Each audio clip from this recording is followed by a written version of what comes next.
Le Grand Matin Sud Radio, 7h-10h, Patrick Roger, Laurence Garcia. Sud Radio, présidentielle 2022. La vérité en face. Et jusqu'à 10h, c'est la vérité en face, en direct sur Sud Radio, avec cette question qu'on vous pose au 0826 300 300. Selon vous, la France a-t-elle le meilleur système de protection sociale au monde? Est-ce que vous vous sentez suffisamment protégé par la Sécu, notamment? On en débat, on en parle avec notre invité ce matin, Bruno Chrétien, président de l'IPS, l'Institut de la protection sociale. Bonjour. Bonjour. Bonjour Bruno Chrétien. Alors c'est un travail formidable que vous avez fait, parce que c'est toute une documentation autour de ce qui est nécessaire, ce qui existe et puis ce que proposent les candidats. Donc je renverrai à votre site tout à l'heure, l'Institut de la protection sociale, pour ce grand document. Mais c'est vrai qu'il y a des questions un peu provocatrices. Bon, déjà d'une part, est-ce qu'on a le meilleur système de protection sociale au monde, est-ce qu'on redistribue bien l'argent? Est-ce qu'il y en a qui en profitent beaucoup trop, et puis d'autres qui n'en ont pas? Et là, il y a tout un secteur, quoi. C'est la retraite, c'est la santé, là, c'est la dépendance, c'est la prévoyance, c'est l'ensemble en fait du financement. Déjà sur cette première question, Bruno Chrétien, est-ce qu'on a encore aujourd'hui le meilleur système de protection sociale au monde? Ça me fait penser, on avait le meilleur système hospitalier au monde, et on a vu que ça a craqué assez vite quand même, quoi. On avait la meilleure armée en 1940 aussi. C'est vrai, le résultat. Si on veut prendre des exemples historiques, en fait, il faut d'abord savoir de quoi on parle quand on parle de système de protection sociale. Pour donner un ordre de grandeur, la dépense sociale en France, c'est 34% du PIB. Donc un point de PIB, c'est à peu près 24 milliards. Voilà, juste pour situer, parce qu'on a vu tellement les milliards passer dans tous les sens qu'on ne sait plus trop ce que ça représente. Et donc vous avez en gros la retraite, c'est à peu près 13,5, 14% du PIB. La santé, c'est un gros 10 points, 10 points et demi. Et puis il y a sur les 10 points de PIB qui restent, 4 quarts, on va dire, d'importance différente. Le logement, la famille, la prévoyance et le chômage, pour situer l'ordre de grandeur. Alors, effectivement, les Français pensent souvent qu'ils ont le meilleur système de protection sociale au monde. Souvent, ils renvoient ça à la notion de la santé. J'ai une prise en charge très rapide. On pourrait y revenir parce que, en fait, on a fait des choses très particulières, et ce depuis après 1995, en santé, dont on paye les conséquences aujourd'hui. On a un système dans lequel on accède facilement, mais qui a montré ses limites pendant la crise sanitaire. On a un système dans lequel on a un accès aux soins qui est extrêmement aisé. C'est vraiment la politique qui a été suivie. Puis on a un système où on part à la retraite sensiblement plus tôt que nos voisins. Voilà, si on devait avoir les caractéristiques propres de notre système, c'est ça, avec un déficit permanent. Et avec des aides sociales. Parce que la France est connue comme étant un pays où il y a beaucoup d'aides sociales. Je ne sais pas si, d'ailleurs, c'est le pays au monde où il y a le plus d'aides sociales ou pas. Ça fait partie des pays où il y a beaucoup d'aides sociales. C'est toujours compliqué, ce sujet des aides sociales, parce qu'on va y mettre des choses diverses et variées.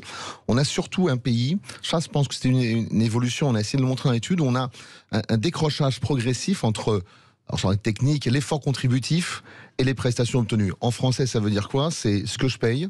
Si je paye plus, est-ce que je touche plus? Et puis, derrière, est-ce que je vais avoir plus à hauteur de ce que j'ai payé, quoi? Et on l'évoquait juste avant, effectivement, cette réaction l'autre jour d'un auditeur bien sûr, qui dit, voilà, moi, à 4 000 euros, j'y arrive pas. Mais parce que lui, il n'a pas le droit aux aides sociales, justement. C'est ce qu'il dit, quoi. Voilà, il y a des effets de seuil qui interviennent. Et puis, il y a aussi le fait de se dire, finalement, je cotise, mais est-ce que je cotise pour moi? Est-ce que j'ai un retour sur investissement? Pour vous donner un ordre de grandeur, un salarié, par exemple, quand on prend sa rémunération, là, il y a des seuils, on appelle ça le plafond de sécurité sociale. Bon, ça fait 41 136 euros. Si on veut être juste précis, on va retenir 40 000 euros par an. Eh bien, ça veut dire que jusqu'à cette somme, votre salaire subit un taux de charge sociale. Et puis au-dessus, ça évolue. Pour vous donner un ordre de grandeur, pour le salaire jusqu'à 40 000 euros, aujourd'hui, sur ce que vous payez, il y a à peine, il y a 28% des charges que vous payez qui vous ramènent rien en plus, quoi. Quand vous passez cette somme, ça évolue avec le temps, selon la rémunération, mais en gros, c'est 60% de ce que vous payez qui ne vous ramène rien. Donc c'est aussi ça quand on parle de meilleur système. Et ça va où alors tout cet argent? Alors tout ça va équilibrer le système, ça va bien à des gens qui perçoivent, mais c'est pas parce que moi, Bruno Chrétien, je paye plus, Patrick Roger, je paye plus, effectivement, que je vais avoir plus, vous voyez. C'est ça, cette dimension, ce qui fait qu'effectivement, à la fois, on est un peu schizophrène dans ce pays, faut quand même regarder les choses, enfin, c'est-à-dire qu'on veut avoir un accès à un ensemble de prestations gratuitement, immédiatement, le plus facilement possible. Puis en même temps, on ne veut pas payer, quoi. Or, c'est une des remarques qu'on a faites sur cette campagne. La question du financement, par exemple, est complètement absente, quoi. C'est comme s'il n'y avait plus de problème d'argent. Oui, c'est ça. Et alors, pour répondre précisément à la question, est-ce qu'on a encore aujourd'hui le meilleur système de protection, alors, finalement, ou pas? En fait, je pense qu'on a un système généreux. Alors le meilleur c'est compliqué parce que ça dépend aussi des visions politiques qu'on peut avoir et des populations. Les Afghans veulent pas le même système de protection sociale au monde que les Suédois ou les Français. Oui, c'est ça. Bon, il y a des pays où c'est plus court que chez nous. Mais en pratique, moi j'ai toujours été gêné avec cette remarque du meilleur système de protection sociale. On a un système généreux, mais qui aujourd'hui montre toutes ses limites parce qu'en fait, et c'est ça la défaillance à mon avis du système, c'est que sur les risques comme l'accès aux soins par exemple, on est très généreux, on va vite, tout le monde y accède, parfois même des gens qui n'ont pas cotisé, mais en contrepartie, on voit bien que l'outil de production de soins, l'hôpital par exemple, aujourd'hui est en grande difficulté. Donc on a effectivement un système qui est généreux, mais qui en même temps, on peut se demander si effectivement la conséquence de cette générosité, c'est fait que le pouvoir d'achat ne suive pas, parce qu'il n'y a pas de secret. Cette personne qui dit à 4 000 €, j'y arrive pas, c'est parce qu'il y a des charges sociales qui sont prélevées à la fois pour permettre à tout le monde d'accéder aux soins sans limite aujourd'hui, pour être très clair, et aussi de partir à la retraite sensiblement plus tôt que ce qui se fait ailleurs. Alors, voilà, vous avez prononcé le mot qui est sans doute le plus clivant, quoi. Le sujet le plus clivant, c'est le départ à la retraite. Ce que vous écrivez en fait aujourd'hui, on va voir d'ailleurs aussi dans le détail aussi les candidats, mais il y a 40 ans pour revenir au point de départ, quoi. C'est ça en fait. C'est ça qui est intéressant, c'est-à-dire que et vous avez tout à fait raison de le souligner. Quand on regarde les différents thèmes de la campagne, en fait, il y a un sujet qui est vraiment survalorisé. Alors, il y a deux sujets survalorisés, c'est la retraite et la santé. Et dans la retraite, le sujet survalorisé, c'est l'âge de départ. Et on a l'impression, depuis 40 ans, parce que je fais référence à 82, la réforme d'abaissement de l'âge de départ à la retraite, faut jamais perdre de vue qu'à l'époque, on baisse de 9 ans l'âge effectif d'âge de départ à la retraite. En 1982, on passe de 65 à 60 ans, et on disait aux plus anciens, tu auras le contrat de solidarité. On partait, souvenons-nous, ça c'est le bénéfice de l'âge, en tout cas moi je me souviens, on partait effectivement à 56 ans avec 90% de son salaire net. Donc tout le monde partait, quoi. Donc on a avancé de 9 ans. Ça c'est en 82. À 56 ans, la plupart des salariés pouvaient partir tôt. Des gens qui avaient cotisé depuis longtemps, qui avaient commencé à travailler très tôt. Alors pas nécessairement, parce que il fallait avoir que 150 trimestres à l'époque, 37 ans et demi de carrière, et on était à une époque où tout le monde croyait que quelque part il suffisait de partir plus tôt pour laisser de la place aux jeunes, pour qu'il y ait moins de chômage. On a vu que ça n'a pas fonctionné comme ça. Et donc, si on se resitue sur les 60 ans, l'âge légal, au-delà des contrats de solidarité, en fait, aujourd'hui encore, puisque de fait, l'âge légal, pour la plupart des professions, je mets de côté les régimes spéciaux, c'est 62 ans. En réalité, on est plutôt à 62,8 en réel, en effectif, proche de 63. Et que ce qui est intéressant, c'est qu'en fait, aujourd'hui, les débats, on voit bien en fonction des candidats, il y en a qui vous disent, écoutez, on va avancer l'âge de départ à la retraite, on le remet à 60 ans, pour certains, pour tous, d'autres qui disent, on touche rien, et puis d'autres qui disent, on reporte, 64, 65 ans, pour faire le panel d'ensemble. Et ce qui est intéressant, c'est que, en fait, on se rend compte que c'est vraiment un sujet clivant, mais l'idée, c'est au maximum de revenir à ce qui existait en 1982. Alors, sans se prononcer sur le fond, chacun a son opinion, bien sûr, mais on voit bien que c'est un point qui n'a toujours pas été réglé pour les Français. Alors que quand vous regardez ce qui se passe à l'étranger, notamment dans les pays développés, aujourd'hui, tous nos voisins sont à 65 ans, voire pour certains passent à 67 ans. Donc finalement, le choix qui n'a pas été fait... Vous imaginez quand même, on est passé en quelques années là, de 56, c'était pas officiel, mais on pourrait arriver à 67. Mais c'est ce qui va arriver aussi pour beaucoup de jeunes qui, de toute manière, commencent le travail plus tard, assez tard. Mais comment vous l'expliquez? Vous dites ça, c'est pas passé chez les Français comparé à d'autres pays européens. Pourquoi il y a une exception culturelle française là-dessus par rapport à la retraite alors il faudrait revenir beaucoup dans l'histoire, ça nous emmènerait loin. Cette notion égalitariste très propre au pacte social français. Je pense que, les Français n'ont pas fait leur deuil d'une approche dans laquelle on se dit soit je pars plus tard et j'aurai un niveau de retraite plus élevé, ou soit je pars plus tôt mais j'ai une retraite beaucoup plus modeste. Et en même temps, je ne veux pas payer de charges sociales. Concrètement, ce monsieur qui dit, et à juste titre, il n'y a pas la moindre critique dans ce que j'évoque, à 4 000 € à deux, ils ont du mal à s'en sortir, ce qu'on peut complètement comprendre, c'est aussi parce que derrière, il y a des charges sociales qui vont payer le fait qu'on parte tôt à la retraite. Et donc, il n'y a pas de secret. Si vous voulez maintenir, et ça on ne voit pas dans le débat parce que c'est jamais présenté comme ça, si on fait le choix collectivement de partir plus tôt, pourquoi pas? Dans ces cas-là, il faut bien en montrer les conséquences, c'est-à-dire un pouvoir d'achat qui va baisser pour les actifs, pour le salarié il touchera moins parce qu'il faut bien prendre de l'argent quelque part, on est déjà tellement dans le rouge sur tous les postes. ou alors dans ces cas-là, sa retraite baissera sensiblement. Et d'ailleurs, ce dont les Français n'ont pas conscience, c'est que depuis des années, et quel que soit le bord politique du gouvernement, c'est pas le dernier quinquennat, c'est bien plus ancien, en fait, on baisse les pensions sans le voir. Et notamment, c'est la question de la revalorisation des pensions, qui fait que année après année, eh bien, on grattait 0,8, 1% de pouvoir d'achat en revalorisant les pensions. Ouais. On avait parlé d'une retraite universelle, je m'en souviens, il n'y a pas si longtemps. On va en parler dans un instant. Cet âge de départ à la retraite, quel est-il selon vous? Quel serait-il? Est-ce que vous êtes prêt à payer un peu plus pendant votre vie professionnelle, finalement, à cotiser un petit peu plus, ou toucher un peu moins par la suite? Vous nous appelez 0826 300 300. Ça réagit déjà pas mal sur Sud Radio. On vous donne la parole d'ici quelques instants. Il est 10h moins le quart. Avec Bruno Chrétien. Le Grand Matin Sud Radio, 7h-10h, Patrick Roger, Laurence Garcia. Sud Radio, présidentielle 2022. La vérité en face. Et dans la vérité en face, nous sommes toujours en compagnie de Bruno Chrétien, président de l'IPS, l'Institut de la protection sociale, avec beaucoup de questions. La France a-t-elle le meilleur système de protection sociale au monde? On parle aussi de la retraite depuis tout à l'heure. D'ailleurs, ça fait beaucoup réagir nos auditeurs au 0800 26 300 300. Et on a Vivien qui nous appelle de la Drôme. Bonjour Vivien. Bonjour Vivien. Bonjour. Bonjour. Bonjour. Donc voilà, je vous ai témoigné, j'ai essayé d'appeler hier concernant notre place, nous agriculteurs dans la société. Oui. Donc est-ce qu'on a le meilleur système social dans le monde, en France? Je ne sais pas, mais je vous expliquer notre situation, nous. Oui. Donc nous, on est imposé, je suis en société avec mon frère. Oui. Donc on est imposé dans le système du réel simplifié. Donc en fait, on paye 16 000 euros de MSA chacun. Ouais. Aujourd'hui, mon père touche 985 euros de retraite par mois. Ouais. Voilà. Si je suis malade, si j'ai un accident, si j'ai pas une couverture sociale à côté, style assurance complémentaire payante, la MSA me verse 17 euros par jour. Alors, aller embaucher quelqu'un à 17 euros par jour. Ah bah oui, dans votre secteur, déjà c'est compliqué de trouver. Je vais vous expliquer la vérité. Ouais.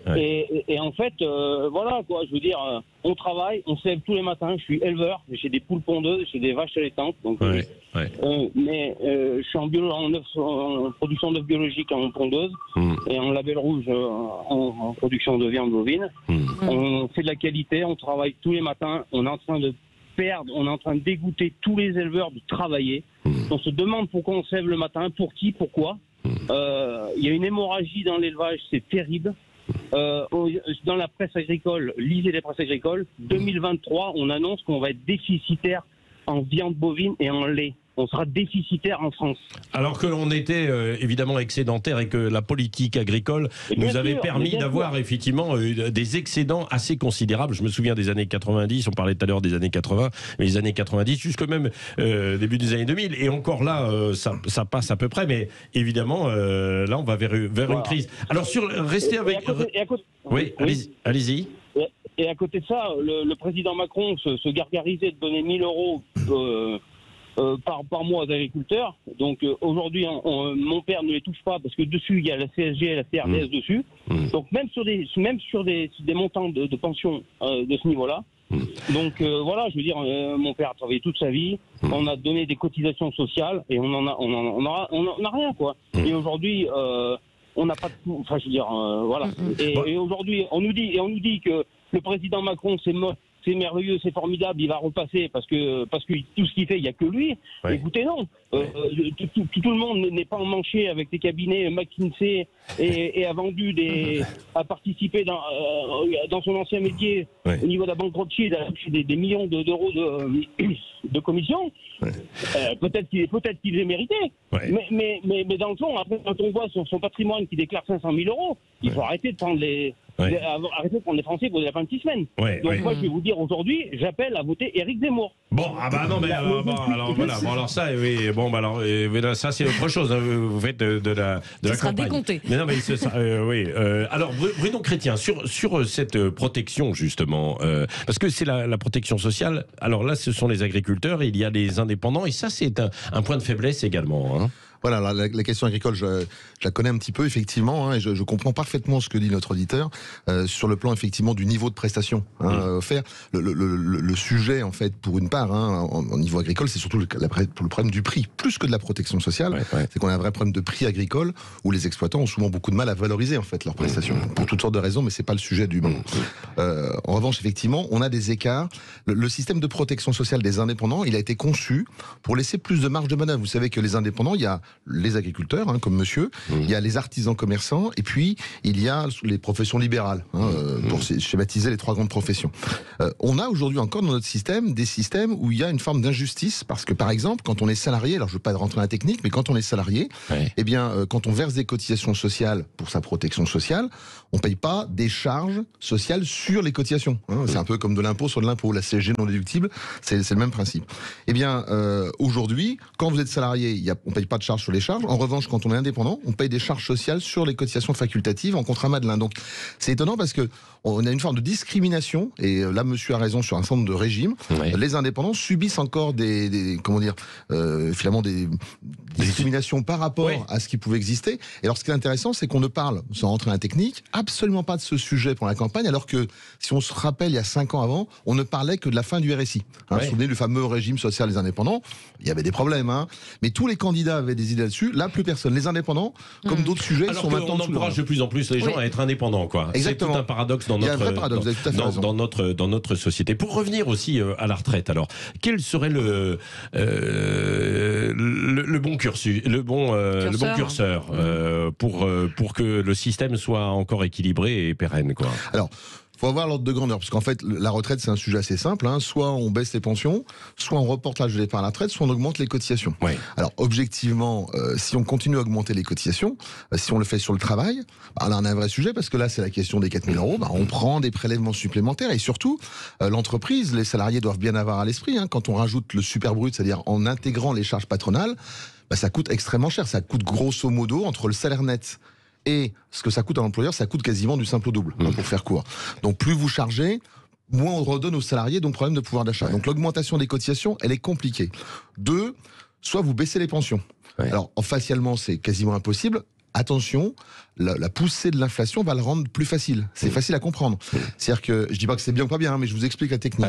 Quand vous avez une inflation à 0, moi j'ai été directeur de caisse de retraite par le passé, dans un régime de commerçants qui était en grande difficulté. On avait baissé les pensions pour les retraités qui pourtant, dans le cas d'espèce, n'avaient pas payé grand-chose dans ce régime additionnel. Autant vous dire que tout le monde l'avait vu, c'était l'émeute. Quand vous avez une inflation de 5% par exemple, et si demain vous revalorisez les pensions de 3%, les Français, qu'est-ce qu'ils vont voir dans leur masse? Ils vont voir qu'effectivement, on augmente les pensions de 3%. Enfin, sauf que tu as perdu 2% dans mon exemple de pouvoir d'achat.